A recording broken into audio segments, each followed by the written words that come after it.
রাষ্ট্র ও আসামি উভয় পক্ষের আইনজীবীদের বক্তব্যের শুনানি নিয়ে সোমবার ট্রাইব্যুনালের চেয়ারম্যান বিচারপতি মোহাম্মদ গোলাম মর্তুজা মজুমদারের নেতৃত্বাধীন আন্তর্জাতিক অপরাধ ট্রাইব্যুনালের 3 সদস্যের বিচারিক প্যানেল জুলাই গণহত্যা মামলার এই আদেশ দেন।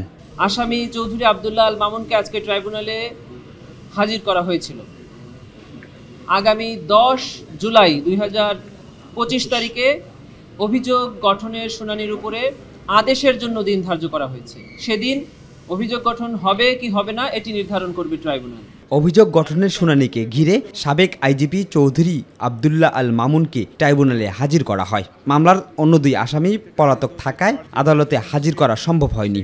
তাপস সাহেবের সঙ্গে উনি ফোনালাপ করেছেন, সেই ফোনালাপে বিভিন্ন ছাত্রদেরকে হত্যার নির্দেশ দিয়েছেন। আমি বলেছি এটা সঠিকটা, এরকম কোনো নির্দেশ প্রশিক্ষণ পক্ষ থেকে কোনো ডকুমেন্টারি কোনো এভিডেন্স তাদের কাছে নাই। রংপুরে বেগম রোকেয়া বিশ্ববিদ্যালয়ের ছাত্র আবু সাঈদের যে হত্যার নির্দেশ দিয়েছে এরকম কোনো বক্তব্য, যে বক্তব্যগুলো এনেছে এগুলো সঠিক নয়। কারণ হলো এরকম কোনো ডকুমেন্টারি এভিডেন্স এ রাষ্ট্রপক্ষে তার যে দাখিলীয় কাগজপত্র তার মধ্যে নাই। আমি চাচ্ছি আসামিদেরকে এই মামলার দায় হইতে অব্যাহতি। এর আগে গত মঙ্গলবার জুলাই গণহত্যার মামলায় শেখ হাসিনা সহ 3 জনের বিরুদ্ধে অভিযোগ গঠনের প্রথম দিনের শুনানি অনুষ্ঠিত হয়। আজকে শিমুল খান, মাই টিভি, ঢাকা।